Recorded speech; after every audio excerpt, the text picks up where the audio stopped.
Hello guys, welcome to academic classes. मेरा नाम अनुष्का मिश्रा है और ये है इंग्लिश क्लासेस। लास्ट लेक्चर में हमने नॉन फाइनाइट वर्ब्स के बारे में पढ़े थे और उसमें से हमने एक पार्ट निपटा दिया था जो कि था इन्फिनिटिव्स। आज हम पढ़ेंगे पार्टिसिपल्स और जीरेंट्स के बारे में। तो चलिए शुरू करते हैं। उससे पहले please subscribe the channel and press the bell icon, जिससे आपको नोटिफिकेशन टाइम पे मिलता रहे। और अगर वीडियो पसंद आ रहा है तो उसको लाइक शेयर फॉलो करना तो बिल्कुल न भूलें। चलिए शुरू करते हैं।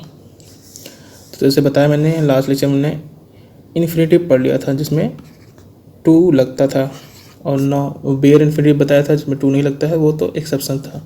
तो मेन टू और वर्ब आती थी, तो वर्ब उसमें आती थी, जो टू आता था उसके बाद वर्ब हमेशा वर्ब की फर्स्ट फॉर्म आती थी। ठीक है, आज हम जो पढ़ने जा रहे हैं जो कि आज है पार्टिसिपल। पार्टिसिपल्स देखिए तीन तरीके के होते हैं। पहले इनके तरीका जान लीजिए क्या क्या होते हैं, उसके बाद बताते हैं कि ये तीन तरीके के होते हैं। एक प्रेजेंट पार्टिसिपल, दूसरा पास्ट और तीसरा परफेक्ट। प्रेजेंट, पास्ट और परफेक्ट पार्टिसिपल्स होते हैं। तो जैसे मैंने बताया कि इन्फिनिटिव में टू लगता है, तो ये पार्टिसिपल देखिए इन्फिनिटिव किस लिए यूज होता था। इन्फिनिटिव आप एज अ सब्जेक्ट यूज कर सकते थे और एज अ ऑब्जेक्ट यूज कर सकते थे। पार्टिसिपल आप एज अ वर्ब यूज कर सकते हो, जो कि है ही वर्ब, मतलब ये वर्ब की तरह यूज होती है। और एज अ एडजेक्टिव यूज कर सकते हैं आप। ध्यान रखिएगा, ये एज अ एडजेक्टिव यूज होता है और वर्ब की तरह यूज होता है। ये सब्जेक्ट ऑब्जेक्ट की तरह यूज नहीं होता है पार्टिसिपल्स। तो चलिए शुरू करते हैं। पार्टिसिपल्स का पहला जो है प्रेजेंट पार्टिसिपल्स। ये क्या होता है? प्रेजेंट पार्टिसिपल की पहचान होती है कि इसमें आखिरी में आईएनजी लगा रहेगा। जीरेंड में भी आईएनजी लगता है, बट वो एज अ एडजेक्टिव या वर्ब नहीं, एज अ नाउन या मतलब as a subject, as a object use होता है। तो ये फ़र्क बताऊंगा। पहले आप देख लीजिए कि ये है प्रेजेंट पार्टिसिपल और ये एज अ एडजेक्टिव यूज होगा, मतलब ये एडजेक्टिव की तरह यूज होगा। ठीक है, वर्ब की तरह भी यूज होता ही है और एडजेक्टिव की तरह यूज होता है। एग्जाम्पल चलिए देखते हैं, आप एग्जाम्पल से अच्छे से समझ पाएंगे। आई शा अ बॉय, मैंने एक लड़का देखा। क्या करते हुए? डांसिंग ऑन द फ्लोर पे नाचते हुए एक लड़के को मैंने देखा। आई सा अ बॉय, देखिए इसमें सब्जेक्ट भी है, ऑब्जेक्ट भी है, और ये वर्ब भी है और ऑब्जेक्ट भी है।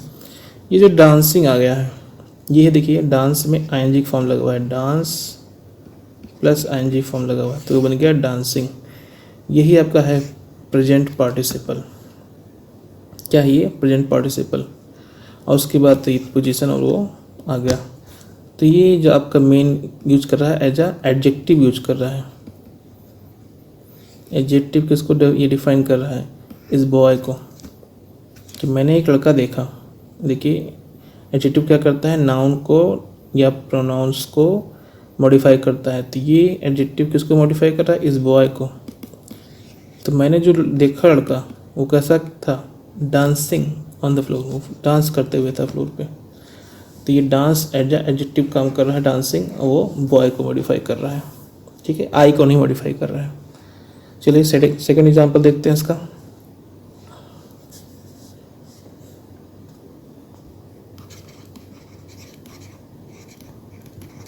completing his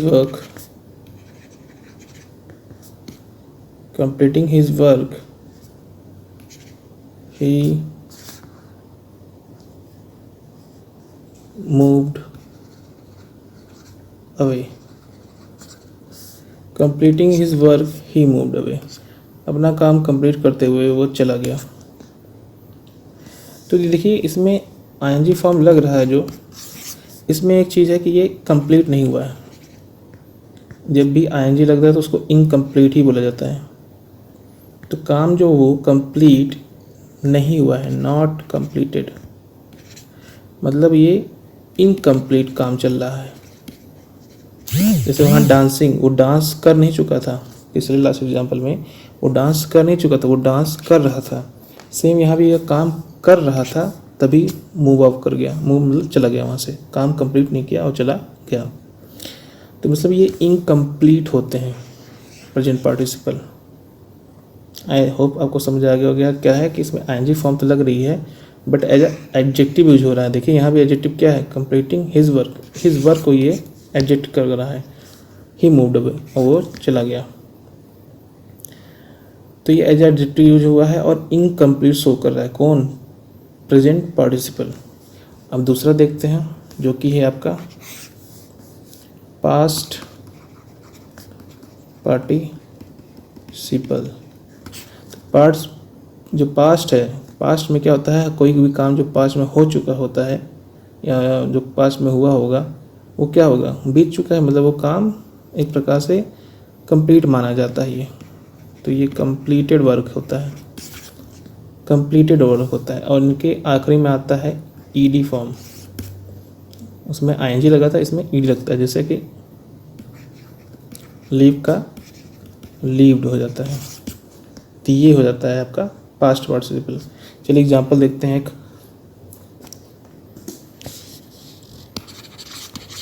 एग्जांपल देखिए, आई है, मेरे पास है अ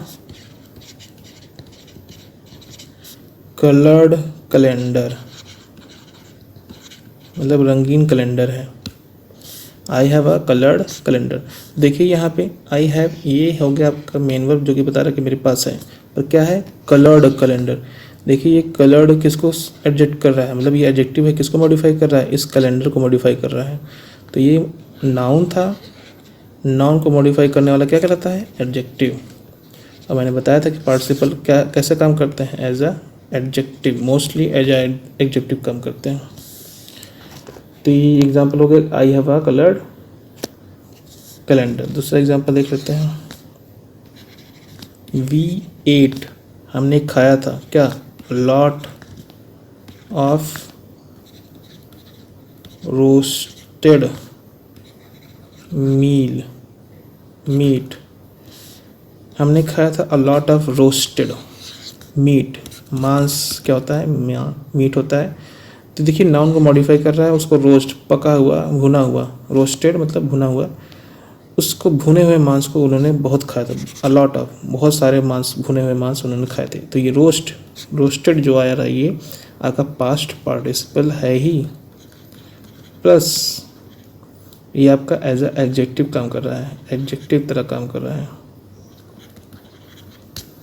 तो ये मैं बताना चाहता हूँ कि पार्टिसिपल एज अ एडजेक्टिव काम करते हैं, पर 3 प्रकार के होते हैं, प्रेजेंट, पास्ट एंड परफेक्ट। तो आपने देख लिया प्रेजेंट वाला कैसे यूज होता है, आपने देख लिया पास्ट वाला कैसे यूज हो रहा है, मतलब प्रेजेंट में आईएनजी लग जाती है, वो काम इनकम्प्लीट होता है, और पास्ट में क्या हुआ है, काम कंप्लीटेड है और ईडी लग रहा है। थर्ड देखिए आपका जो है आपका परफेक्ट पार्टिसिपल।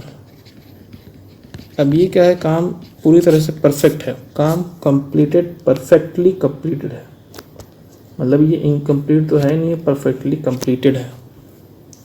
इसको, इसमें भी क्या होता है, ईडी तो लगा ही रहता है, आपका ईडी मिलेगा ही आखिरी में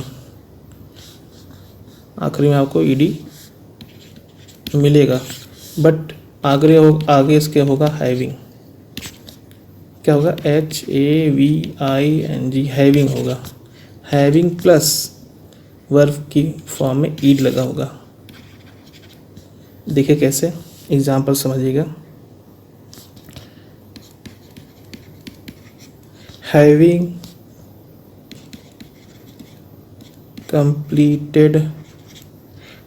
कंप्लीटेड हिज वर्क, अपना काम ख़त्म कर चुकने के बाद ही मूव्ड अवे, वो चला गया वहाँ से। हैविंग कंप्लीटेड हिज वर्क, देखिए हैविंग कंप्लीटेड, अपना काम ख़त्म कर चुकने के बाद, अपना काम ख़त्म कर चुकने के बाद, हैविंग कंप्लीटेड मतलब कर चुकने के बाद, ही मूव्ड अवे, वो चला गया। तो इस केस में आपका परफेक्ट पार्टिसिपल है प्लस ये एज आ एडजेक्टिव बता रहा है, देखिए नाउन के पहले आ रहा है तो एज आ एडजेक्टिव काम कर रहा है, और प्लस आपको यही बता दे रहा है कि ये आपका काम क्या है, परफेक्ट है पूरी तरह से। तो आई होप आपको समझ आ गया होगा ये पूरा पार्टिसिपल का केस। अब चलिए एक लास्ट टॉपिक है नॉन फाइनाइट का, वो है आपका जीरेंड। नाम काफ़ी अच्छा है इसका, जीरेंड स्पेलिंग ढंग से लिख दे रहा हूँ, GERUND, जीरेंड। ठीक है, ये जीरेंड होता है, इसमें भी आपका क्या होता है, आखिरी में ING आएगा, आखिरी में ING आएगा। अब आपको कंफ्यूज हो जाएंगे, आप कहेंगे सर प्रेजेंट पार्टिसिपल में भी ING आया था, पर जीरेंड की खासियत है कि ये एज अ नाउन काम करते हैं, मतलब ये एज अ ऑब्जेक्ट आएंगे और एज अ सब्जेक्ट आएंगे। और हमने पढ़ा था क्या उसमें, प्रेजेंट पार्टिसिपल में क्या पढ़ा था कि वो एज अ एडजेक्टिव काम करता है। तो ये जो पार्टिसिपल था प्रेजेंट वाला, ये एज अ एडजेक्टिव काम कर रहा था। देखिए पार्टिसिपल एज अ एडजेक्टिव काम कर रहे थे, और ये आपको मिलेगा क्या, जीरेंड एज अ नाउन, मतलब ऑब्जेक्ट और सब्जेक्ट की तरह काम करेगा। जैसे कि एग्जाम्पल समझिए डायरेक्ट एग्जाम्पल, जैसे कि आई इंजॉय, मैं इंजॉय करता हूँ क्या करते हुए,